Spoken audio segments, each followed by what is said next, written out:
I'm Ian Aber, and this is Straight People. We are recording back in Atlanta in my husband's basement, as I like to call it. Please welcome our guest this week, or for this episode, I should say, Julie Maratek. How you doing, Julie? Hey, I'm great. Hi, Ian. Thanks for having me. I love hanging out in your husband's basement. My husband's basement. Mm-hmm. So it's not my sister's room, but it's my husband's basement. There's dog cages. I think those are for pain. That's a cage. If you think a dog should go in it, that's fine. We have 3 dogs, but we have them all upstairs because they would be making so much noise. And actually, my Payne's mother has a Dachshund named Sandy that she lives around the corner, and she'll bring and leave Sandy, and all Sandy does while she's gone is just whine and bark for sounds like a princess. And so I just saw his mom, and I was like, "You're not bringing Sandy over here. We're recording." Well, she goes, "Oh, I'm gonna put her in the garage so you can hear her in every episode." You'd be like, "That's our mascot, Sandy." They're like teasing me with it. So you're a cat person though, aren't you? I am. I mean, I do love dogs too. Yeah. I'm both, but I do have kind of like a kindred spirit connection with cats. Yeah. I have one cat. And you run a cat show too. And I run a cat show. Yeah. It's just what's it called? It's called Cats and Laughs. Cats and Laughs at Java Cats Cafe. Yeah. So we run it once a month, and it's at Java Cats in Grant Park. Yeah. And, make a lot of pussy jokes. Well, I mean, you kind of have to, right? I know. It's on brand for me being a lesbian. Yeah, absolutely. And so the room split up. So it's cafe and then a separate room of cats. Right, yeah. And the whole idea is that, you can... nothing has cat hair in it. You know what I mean? Right. And if you're allergic, you can still come and enjoy the show. And then you can go into the cat room if you want to hang out with the other cats. I haven't gone into the cat room. I was a cat person, but I was a cat person the way I was a straight person. You know what I'm saying? It's like my parents led me to believe, no, we had cats growing up. So I was raised straight and a cat person. And it turns out I am a gay dog person. Yeah, there you go. You found yourself. Yeah, absolutely. But my mom now refers to my dogs as her grandchildren. She's like, well, this is all I'm getting. So. My mom loves my cat. I think awesome. it's like she's ready for me to have babies, so she's constantly just attached to my cat. So is that are you like, is that your plan for babies? I think so. I think eventually. Yeah. I kind of took the leap about 3 years ago and froze my eggs. Okay. Because I'm 38, yeah. so you better get the good ones. my little eggies are 35. Yeah. So I feel like they're frozen. They're hanging out in some freezer somewhere, probably next to like a Tombstone pizza and some popsicles. You're lucky, and my eggs. Right? I hope they put it in like a double bagged it. I know. I hope that seal showing Ziploc.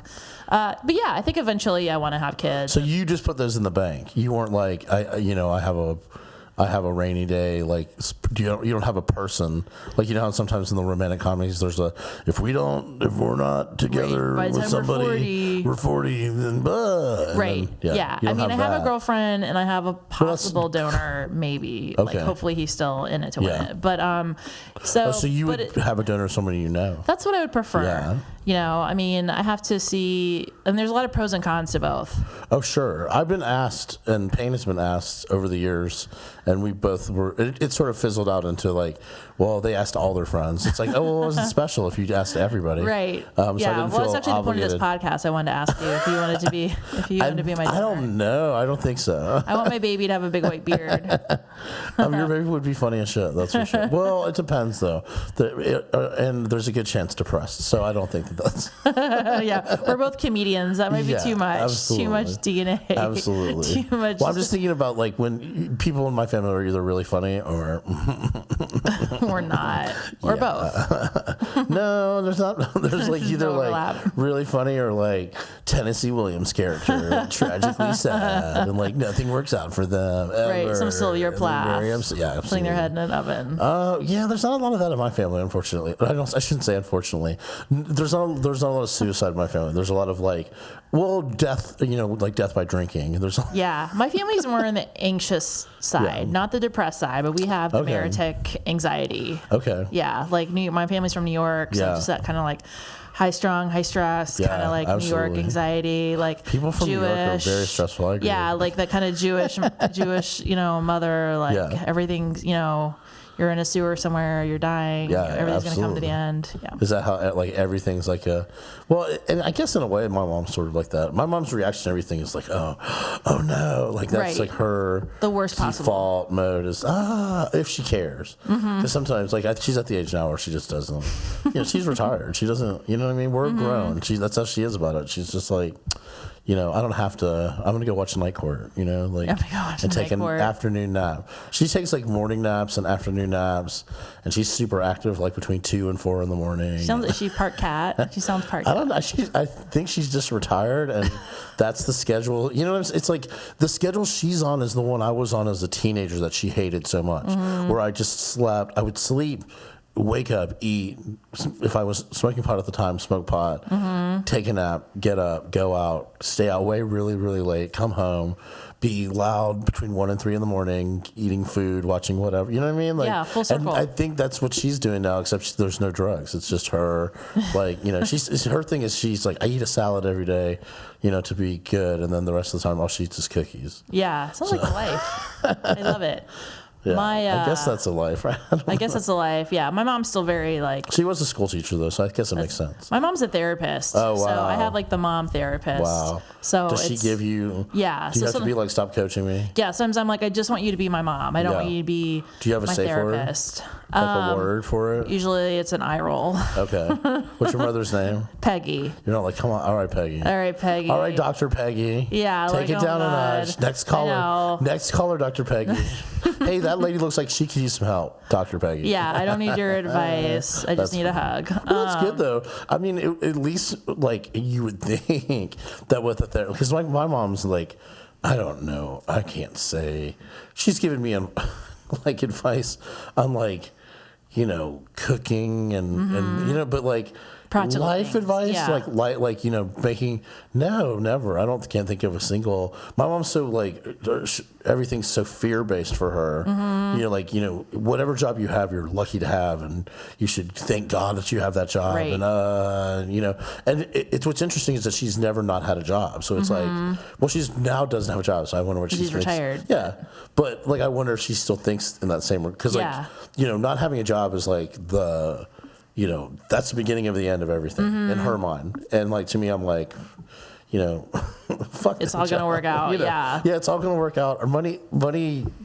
Like I don't know. You don't have. I don't know. It's like you have to have a job to have money, but like in some ways, you don't always have to have a job to like live. Do you know what I'm saying? Like don't have a job just for the sake of having a job. You can make money without having a job. I guess is what I'm trying to say. Exactly. So you can have little side hustles or whatever it is. Like so, what I do right now is like. Between comedy and side writing and show producing and other little shit that I do, I make an income. You know what I mean? But I don't have a job like I did when I first started stand up, where I went and worked at ADP, and fucking toiled in the whatever. You know what I mean? And so it's like that to me is like comedy is my job. It's just that stand up, like being a comedian on stage, isn't 100%. Right. That's what I want. That's what I'm trying to transition to, I guess. Right. And that's your goal. And you're making it happen. I don't know. I think that's everybody's goal, right? That's what you're doing.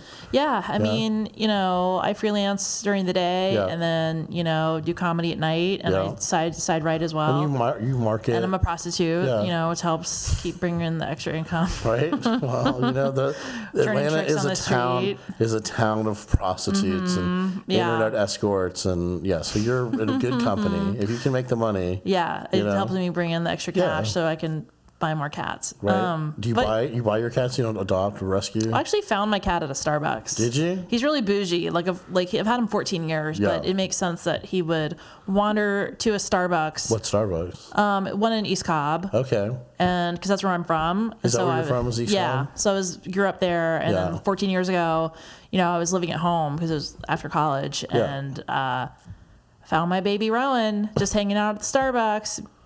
He's such a princess. Oh, nice. Yeah, I think he's probably gay. You think so? Yeah. Yeah, I don't know. I always wondered if my cats were gay. They seem gay. He only drinks water out of the tub.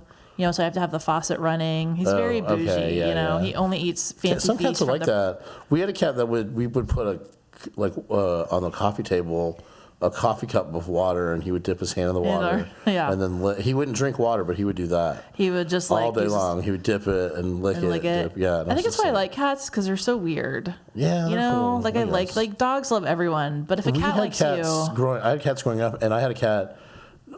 When he passed away, he was like 18 or 19 years old. So it was my cat Pilgrim.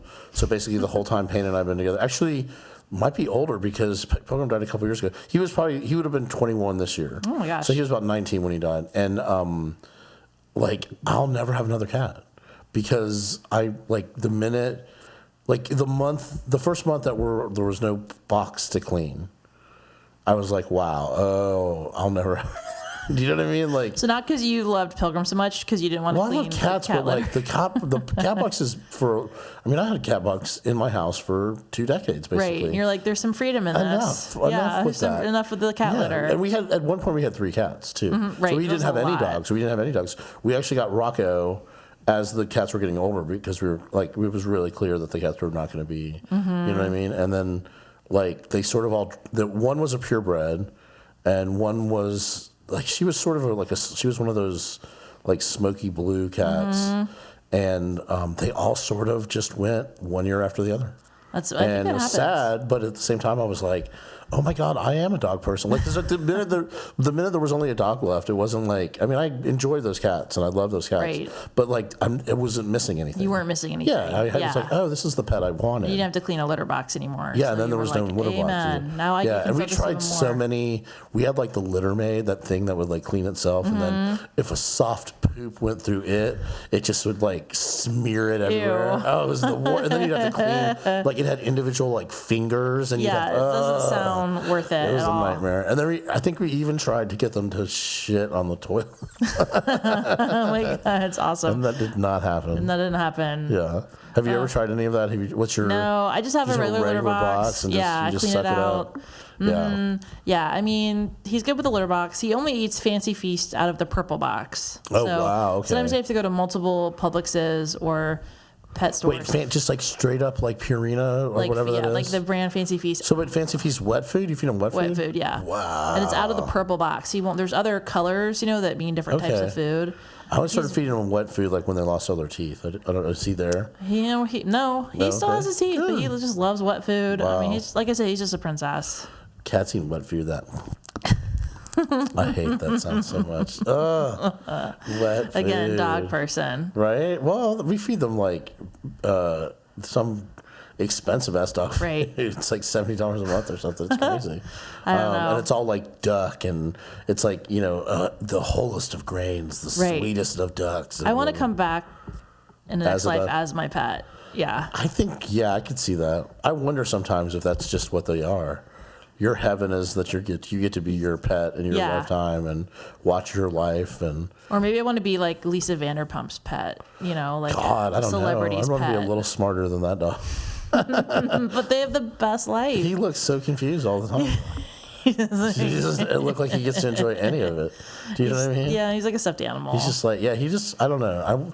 I think they give that dog Xanax or something. They can't be that relaxed all the time. I do a joke about that where there was somebody on a flight who had a Chihuahua, and it was her emotional support animal and had the little vest and everything. And the dog was like freaking out. Like the dog was just like jumping off her lap and like scratching and just like was so upset being on the plane. Yeah. And like she was squeezing it so hard. I was like, God. I think you're gonna pop it. I said that to her and she was like, don't you talk to me that way or whatever. I wouldn't pop my dog. I think it's pop my dog. I don't know, but it was bad. It was like, and it turned it into a joke, but it was like, I popped my husband's dog. I sat next to her watching her like squeeze this animal, like hold it next to me. I was like, oh. You're like, you have more issues than you just need. I mean, it had a little tiny rib cage. It's like smaller than like a game hen. You know what I mean? Like it looks she's just gonna crush it in her hand. Smaller than a twink. He's gonna snap you in half. She's gonna smother it. So the Java Cats Cafe, and you've done a couple shows, right? I'm doing one of your shows coming up. Yeah, you're doing ugly sweaters, right? Yeah, you're doing when my is that, December ugly 10th? Christmas sweater show. Yeah. December 10th? I think that's actually December when 10th. these will come out. Yeah. Oh, perfect. So this is I'm doing a premiere.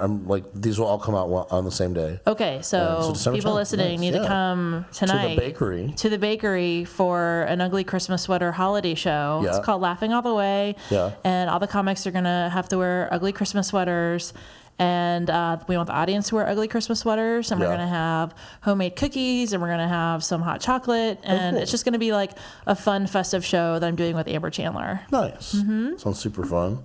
And how do you like Java Cats? Is it are they doing okay? Are they gonna be around? It seems like they're having a little bit of issues with their some landlord Yeah. stuff right now, so they're trying to raise money. Yeah. So last night's show was kind of like a benefit show for them, Yeah. where all the money just went. I mean, I don't make a penny, and it's still, it's all for a good cause. Like, it goes all to the cats. Yeah. So we brought in some people last night. Because they adopt cats out there, right? Right. So they have cats that they have in their room that you can adopt. Oh, wow. So all the that's cats awesome. are adoptable. Okay. Which is Wow. great. So yeah, fingers crossed, I mean, I love the show there. They've been so supportive. It's such a great vibe, like the audience is great. The vibe is great. The energy's great. Comics seem to like doing the show, and people like to come. So fingers crossed that it stays around. But I just tell myself that, if not, then I'll, find another place to do a show. Yeah, right. And that's Atlanta. I mean, all over. There's always going to be another place to do a show. Yeah, absolutely. We were just looking, myself and Andrew Michael were looking at a place, and we're like, oh, cool. Could you do a show there? I mean, so. Yeah, I mean, whatever it is, it'll come up, and they'll be in the new spot. It's amazing. Yeah, everything's a new spot. So how long have you been doing stand-up? February will be 2 years. Yeah. And so tell me about your best set and your worst set. Ooh, that's a good question. Yeah. I would say that my best set was probably when I would say,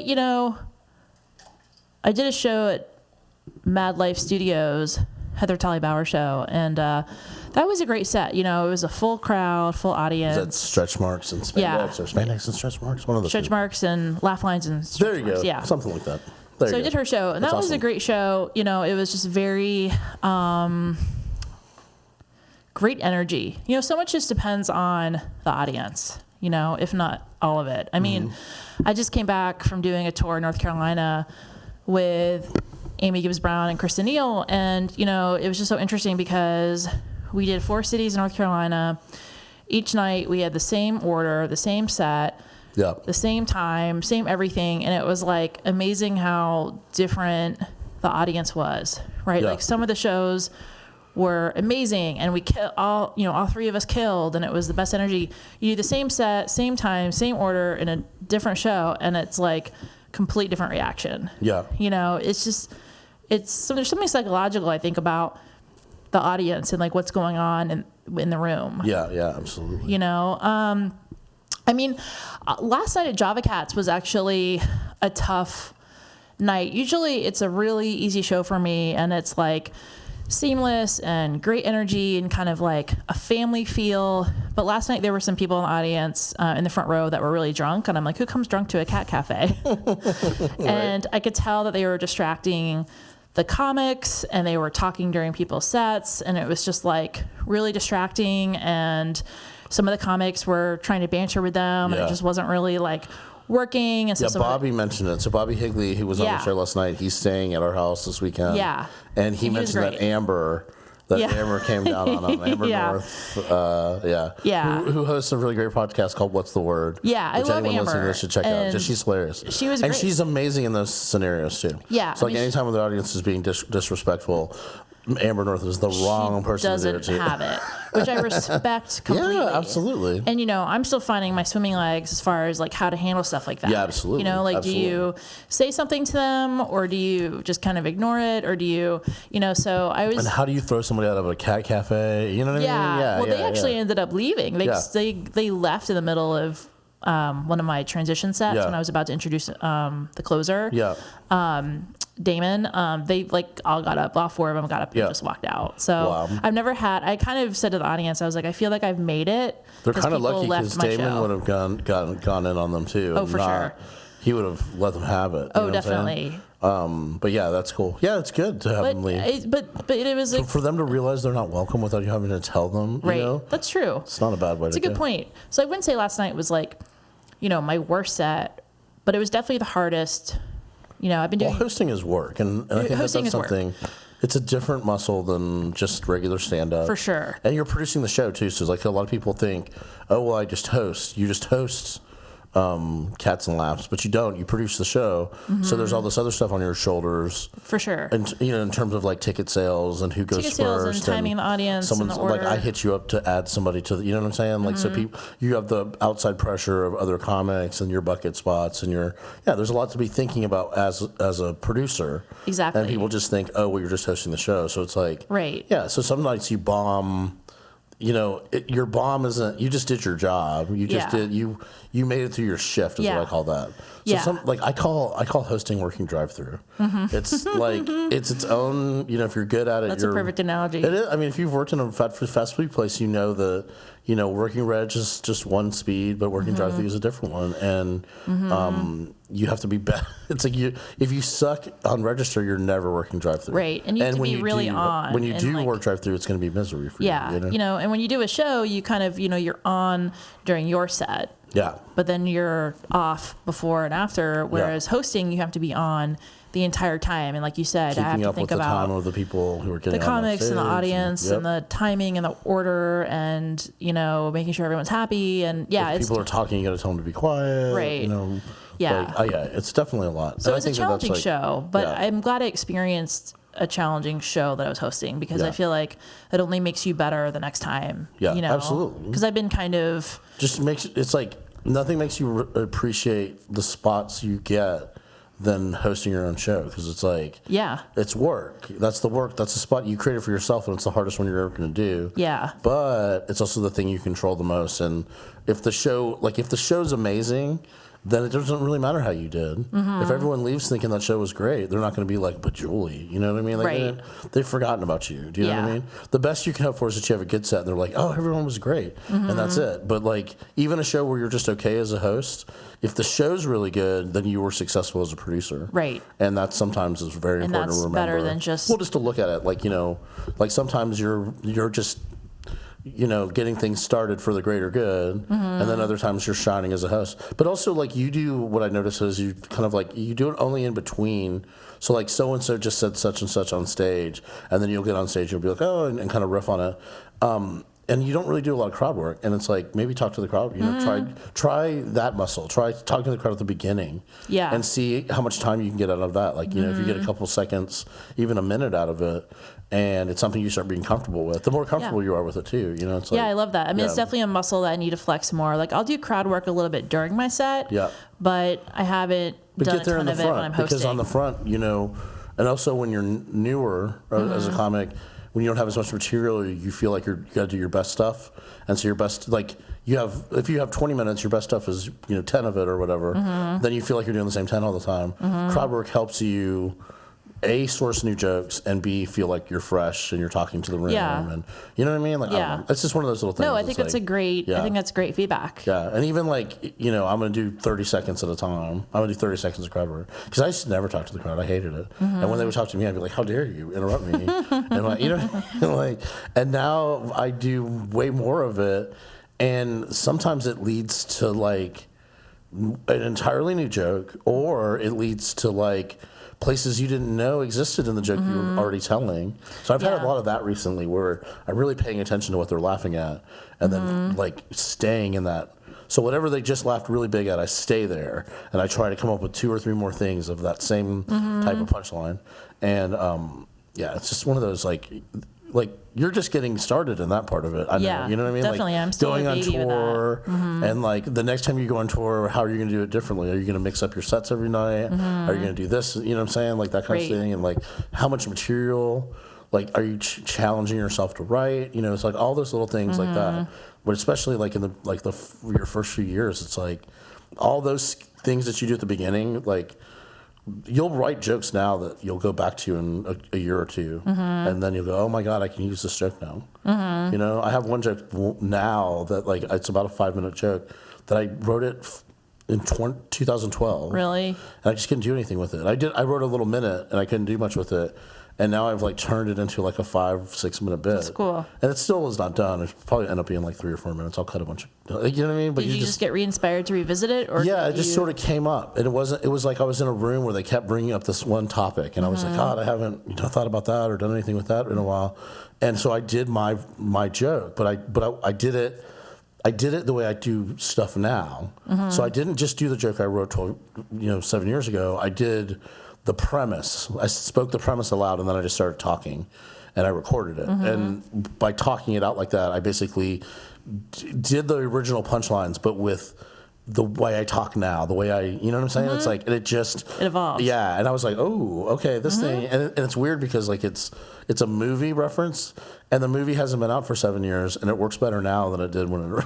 That's interesting. Yeah, it's just weird, but I think that's one of those things. It's like especially when you're starting, like, write as much as you can, and the stuff that doesn't work, don't, like, when you get rid of it, just put it to the side, because at some point you're going to be starved. Like next year you're going to be like, shit, I can't think of anything, and then you go back and look through all that old shit and something sticks out. And for me, it's a lot of audio. Like when somebody says something to me, they'll be like, God, you used to do this one joke, da, da, da, da. And I did that one joke for like 6 months, and I enjoyed it, but I never felt like it was as good as all the other ones, so I got rid of it.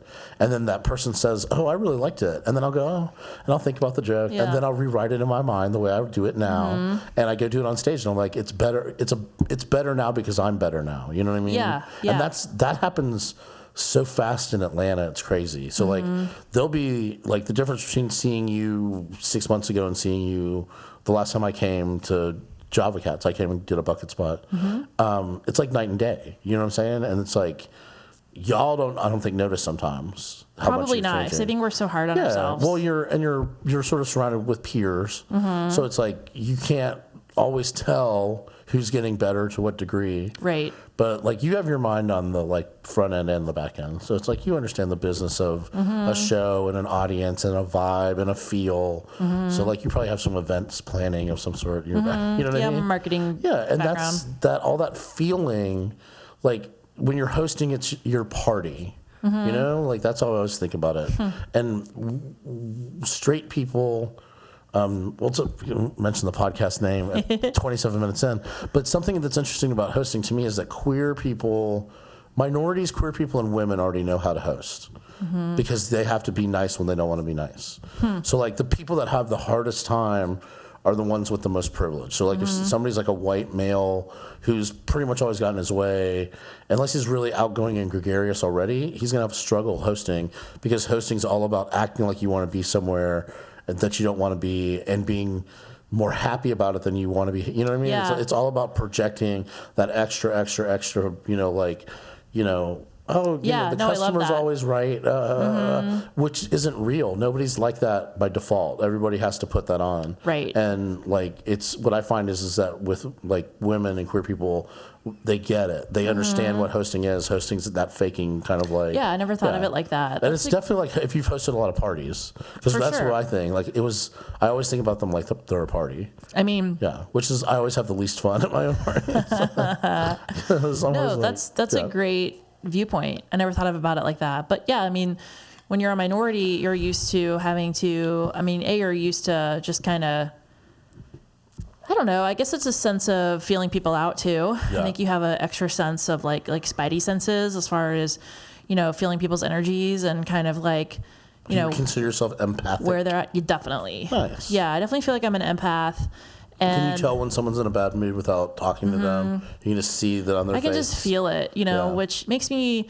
Do you think though? So you're queer. You identify as queer. Yeah. Do you think though that a little bit of that might be, the gaydar that we have, where we study people? Yeah. That as a byproduct of like, are they gay? Are they not gay? That game we played all our lives. That we also really pay attention to because like also, do they know I'm gay? Like we're studying everybody especially when we're closets like that. Do you think that has something to do with that you're just a good read of people? Yeah, I think that you have to be a good read of people. Because I wonder whether I'm empathic or I'm just like, I pay attention. I think it's a bit of both. I think I'm empathic in general, just Yeah. looking at like, I'm like, my mom, you know, is Yeah. very sensitive, and Oh know, yeah, I'm and you do very come from a sensitive. background Come of from like a family talking of about feelings and being therapists, open about feelings. So that for sure, my probably- sister's a therapist. Really? My grandma was a social worker. So yeah, so and they're like, "You're in marketing, what?" you know, they're like, you're in marketing, and But you want to make people laugh, and that's its own form of like Therapy. Like, well, I don't know about yeah, therapy for sure. I guess they say that, but like in terms of like making people feel better.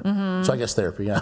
And I think being queer too, and I know you can relate to this. You know, you kind of come out every time you do a set. You know, I mean, people always say like, "When did you come out in life?" And it's like 5 I minutes come out ago. I came all the out 5 minutes time. I ago. come out every day. You know, I come out when I do when I have a new Jonas, job, when I have a set. Yeah, there's You a guy know? Jonas in Indianapolis, gay guy, or I'm sorry, Bloomington. He says that he has to come out every 5 minutes, as is the law for gay comedians. So every 5 minutes you have to mention. I know, and I but- want a coming out party every time. I want a coming out party every 5 minutes.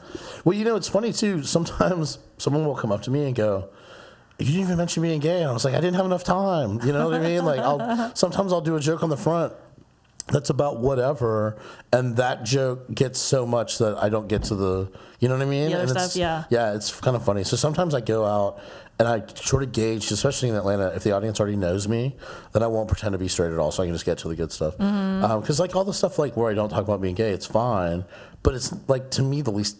I don't know. I think everything I say on stage is funny to a degree, of course, but like the stuff I enjoy the most is the queer eccentric material. You know, it's just the funnest part of the. I don't know. That's when I feel like the little kid in me is in charge. Yeah. When I'm making fun of the straights. Do you feel like when you first started comedy, that was where you drew a lot of your comedy and your material from like being gay or a relationship? Or do you Yeah, feel like I spent a you lot of grew more time into when I that? first started trying to do like one joke about being gay, one joke about something else, one joke about being gay, because there was such a like you're a gay comic, like you know what I mean, Right. like and because it was 2011, probably a little bit of that too.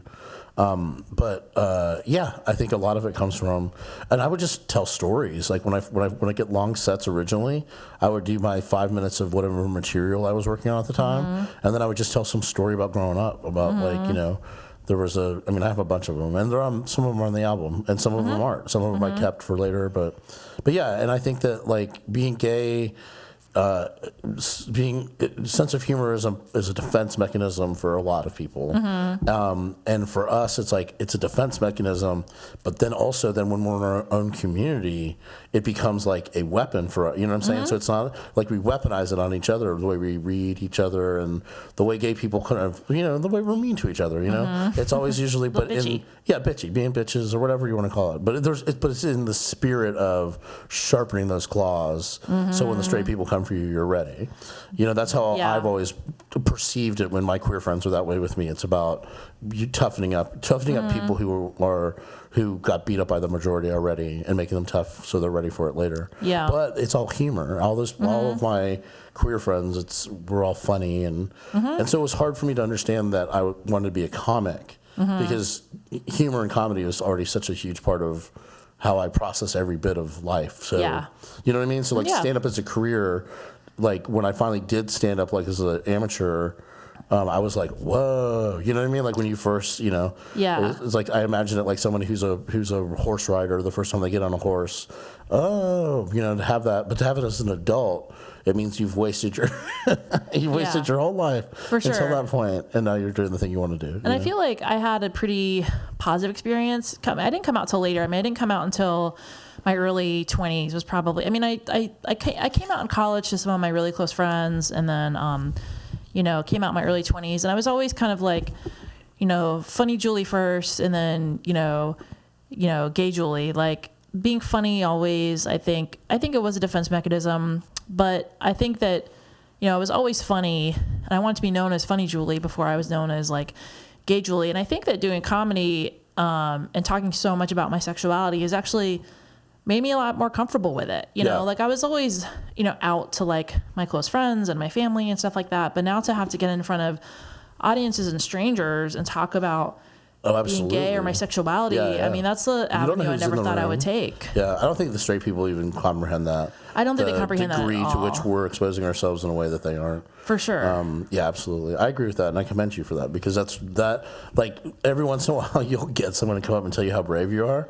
Well, you are fucking brave. And what they mean is, I can't believe you said that in this room full of these motherfuckers. Yeah. Do you know what I mean? And because, like, the only That's So Braves I've ever gotten have been, like, in Arkansas and shit. Do you know what I mean? Like, in Atlanta, they know that it's okay for us to be, you know. Yeah. But I think that escapes some of the straight people, that they don't understand that we're still in this huge, like, the left didn't win, nobody won, and like anywhere we go out in the country, there's a really good chance like that maybe somebody won't interrupt our act, but they'll come up to us after. And I've had that where people come up to me and they're, you're gonna burn in hell, blah blah blah. And I'm like, really? Yeah. And it's like, sometimes you engage like as a smart ass, and other times I'm like, let's get out of here, because who knows who fucking has a gun, you know what I mean? And I'm erring on that side way more. Like, I don't want to engage with those people anymore because I don't know, you know. It's like, and you got to be careful, you know. It's like, that's the thing. It's like, being queer, it's not the safest thing to do. It's vulnerable. I mean, I did a show the other night where I had to announce myself before the show. And I mentioned, you know, it was the chicken wing show. It was Joe's chicken wing show. Yeah. And so you had to announce yourself by saying what kind of chicken wing, you know, you would eat and kind of relate it to sex. Yeah. So I was like, I eat my chicken wings like I eat my women, extra, extra wet and in my mouth. Okay. And I swear there was like people in the audience that were like, ooh. Oh, like, wow, too much. Kind of had like a negative reaction. And I hadn't really experienced that before. And my girlfriend was there and she heard it. And I was just sort of like, and I asked one of the other comic on the show if they heard it. And they were like, no, I didn't hear it. But I think we're so in tune, like we're so spidey senses, like how people are going to react to that. And it's just like, I feel like there's a lot of bros in the audience, you know. And they don't like sex positive women. So I don't even think it had anything to do with being gay, probably. I think you're just jealous and probably got more ass than you did. I don't know. That's what I like. Amber, I love. Amber's somebody who I've seen go up and do her sex positive material, and then the room's like clammy about it.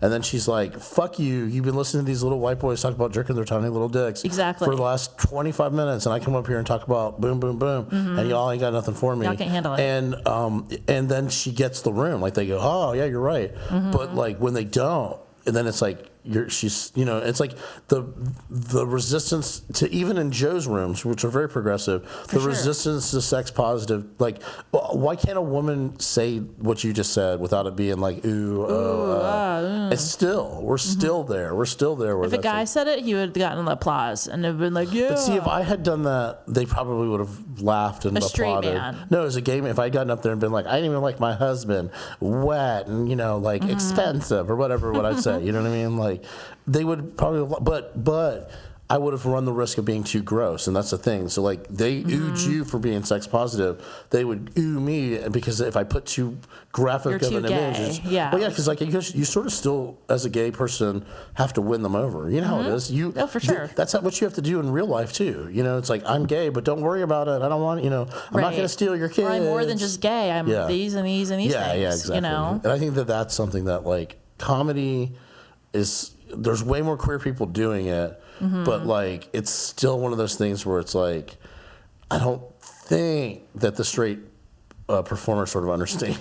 Like, what we're doing is, you know, it's still political without it being political. Like, I never have to talk about politics on stage because it's going to feel political to feel political. Yeah. And I still worry sometimes that I'm going to be, you know, stereotyped as just sort of like a, you know, just like you said, like a gay comic, a lesbian comic, you know, like we need to fill our quota and get, you know, a gay comic on this, you know, on this lineup. And I don't want people, you know, and I worry about that, but it's like, that's where my inspiration is coming from a lot right now. My gay relationship and sex and all of that. Yeah. And, you know, there'll be a day where I'll draw from other material too.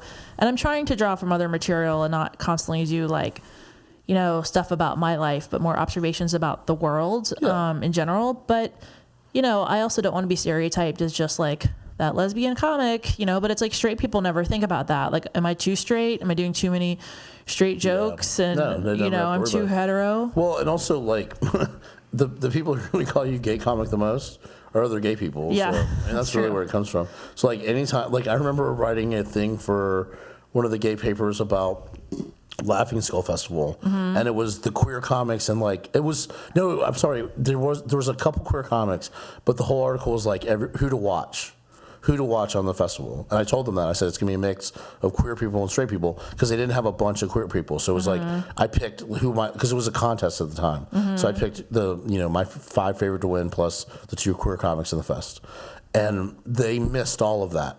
And so when they ran it, it was like, gay comics come to Gay Atlanta to gay it up for Gay Festival and blah, blah, blah. And like one of the comics literally messaged me. He was like, dude, he's like, I'm not even kidding, but like my mom now thinks I'm gay because of this article and da, da, da. And I was like, I'm like legitimately apologizing to him because it wasn't in any. And so I had to explain to them. And they changed it. They changed it all immediately. But it really, like when the online version of it, when it came out, it was just like, gay. And it wasn't, right. And that wasn't what I wrote or sent in. It was like, that's what they added to make it interesting to gay people. They have to be told that this is for you, their audience. And so, but that's where I think a lot of it comes from. So it's like when I first started, I had a lot of people refer to me as a gay comic, but then I sort of took it to heart, if that makes sense. So if you feel that's what you are, that's what you are. So as long as you're like, kind of rejecting that notion and doing whatever material you want to, you're fine. I think. I don't know. I don't think there's in a lot of other cities of the country that I've been to,